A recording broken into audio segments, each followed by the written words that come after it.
안녕하세요, 뉴스반장입니다.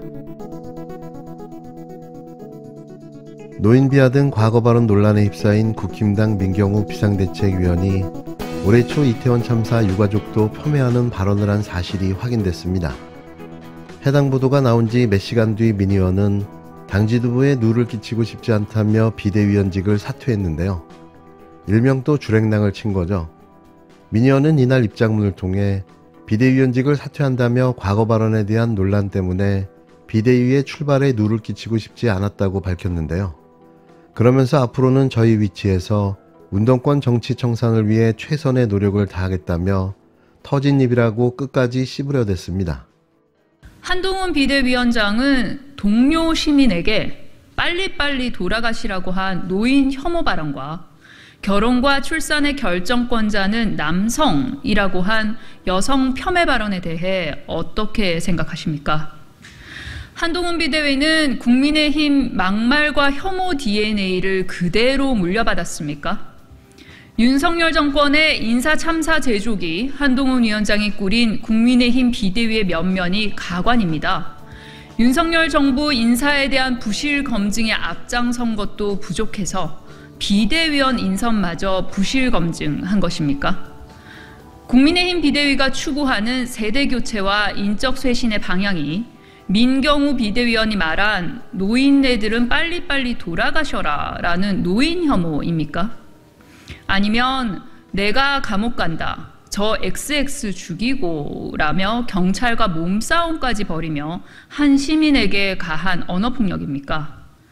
우수한 일본 청년들이 해외 식민지를 개척한 것이라는 역사 왜곡 친일 언행입니까? 아니면 박은식 비대위원의 그건처럼 결혼과 출산의 주된 결정권자는 남자라는 여성 혐오입니까? 이런 사안을 놓고 국민의힘 대변인은 어떻게 한동훈 비대위 체제가 두려워 트집부터 잡는 것입니까? 라고 따져 묻는 겁니까? 적반하장입니다. 언론에서 비판을 쏟아냈고 대한노인회에서 민경우 비대위원의 사퇴를 요구해도 국민의힘은 사과 한마디로 넘기겠다고 합니다. 이것이 5천만의 언어로 말하겠다던 한동훈 비대위원장이 동료 시민을 대하는 태도입니까? 한동훈 비대위원장의 침묵은 곧 국민 무시입니다. 그런 식의 용어를 공개적으로 구사하는 사람이나 집단은 민주주의의 공론의 장에서 퇴출되는 것이 세계적인 룰이고 우리 국룰도 마찬가지.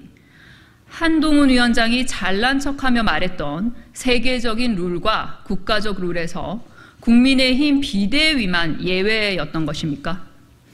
이게 민주당이다 멍청아라고 빈정거렸던 한동훈 위원장님께 폄훼당한 노인과 여성을 대신해 감히 묻습니다. 이게 국민의힘이다 멍청아라고 해야 잘 이해하시겠습니까?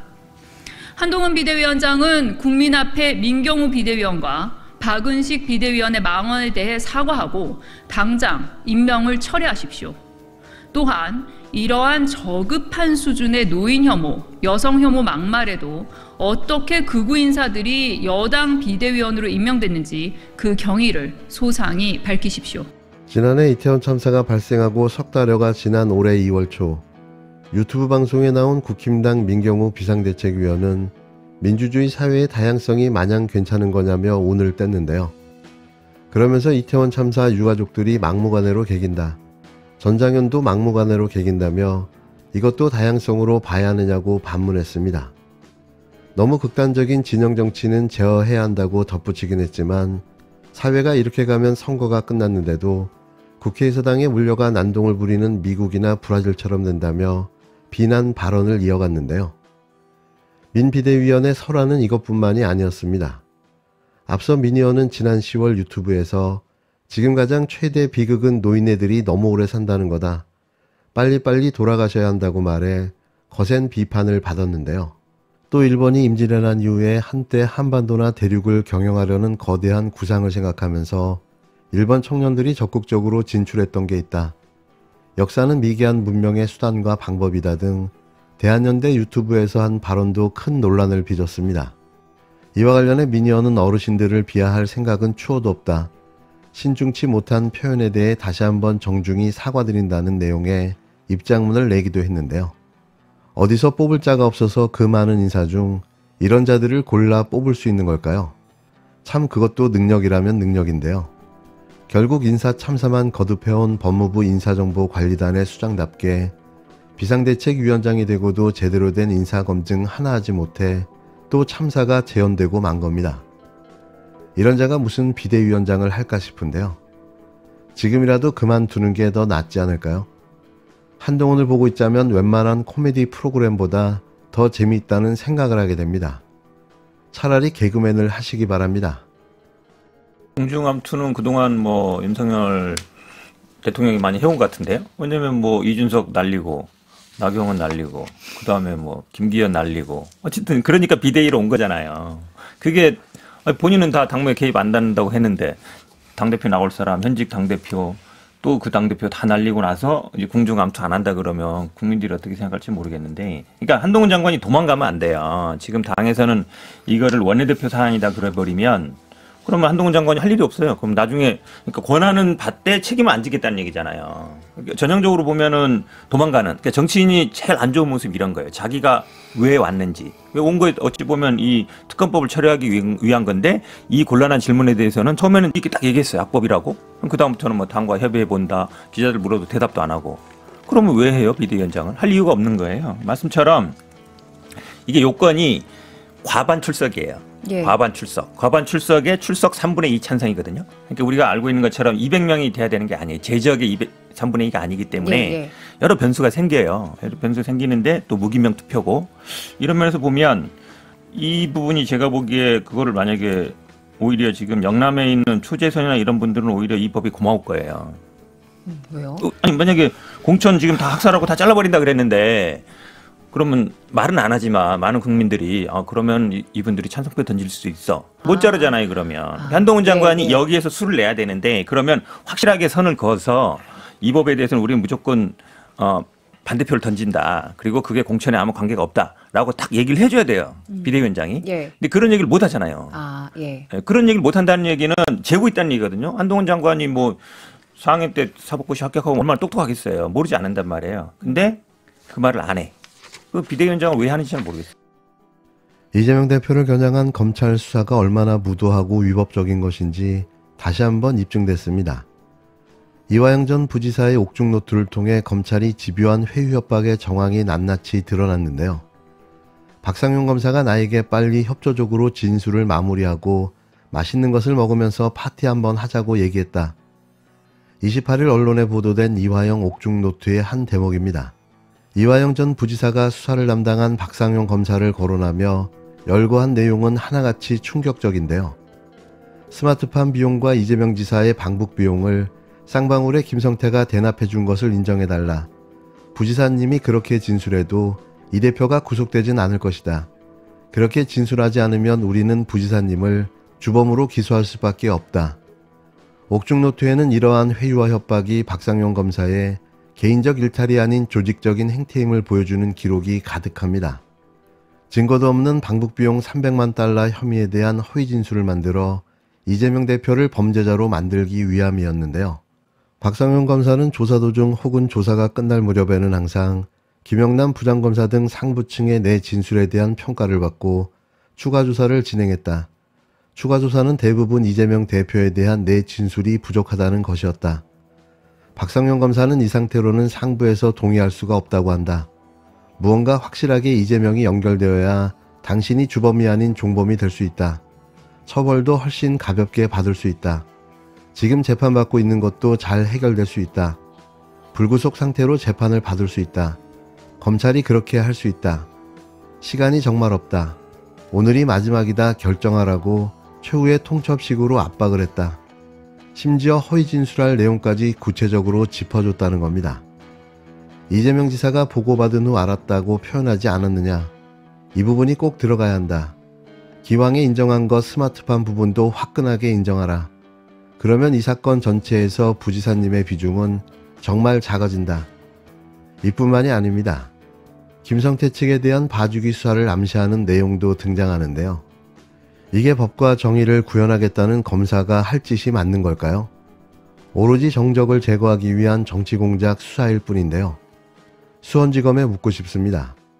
김성태 전 쌍방울 회장에 대한 봐주기 기소 등 부당한 사법거래로 범죄 혐의자들을 회유한 것도 모자라 이를 미끼로 이화영 전 부지사의 진술까지 조작한 것입니까? 이렇게 반인권적 회유와 압박을 통해 조작한 진술로 여론재판을 일삼고 구속영장까지 청구한 것입니까? 진실을 외면한 채 답을 정해놓고 사실관계를 끼워 맞추는 건 수사가 아니라 조작입니다. 이 허무맹랑한 검찰발 쌍방울 소설, 이제는 그만 폐기하시기 바랍니다. 더 이상 국민은 바보가 아닙니다. 나라가 마치 전두환 군사 독재 정권 시절로 회귀한 것 같습니다. 수원지검 김영남 검사, 박상용 검사가 수감 중인 이화영 전 경기도 평화부지사를 회유하고 협박해 허위 진술을 끌어냈다는 충격적인 폭로가 나왔습니다. 언론을 통해 공개된 이화영 전 부지사의 옥중 노트 내용을 보면 검사의 회유 협박 시도가 매우 구체적이고 적나라합니다. 옥중 노트에 적혀있는 내용 일부를 옮겨보겠습니다. 박상용 검사는 스마트팜 비용과 이재명 지사의 방북 비용을 쌍방울의 김성태가 대납해준 것을 인정해달라. 부지사님이 그렇게 진술해도 이 대표가 구속되지는 않을 것이다. 그렇게 진술하지 않으면 우리는 부지사님을 주범으로 기소할 수밖에 없다. 김성태 등 쌍방울 관계자들이 잘 협조하고 있어서 부지사님도 절대 무죄가 되지 않을 것이다. 법정에서 부지사님 변호인들의 변론은 내가 보기에도 잘못하고 있는 것이다 라고 말했다. 박상용 검사는 부지사님 보세요. 지금 검찰에 협조한 쌍방울 직원들 다 석방되고 있잖아요. 김성태 동생도 1년 6개월 구형할 것을 6개월로 낮춰서 구형했다. 방용철도 보석 신청하면 나가게 할 것입니다. 이재명 대표는 백현동 건으로 확실히 처벌될 거예요. 부지사님 진술로 이 대표가 구속되지는 않을 것입니다. 라고 이야기하면서 나에게 확실한 진술을 요구했다.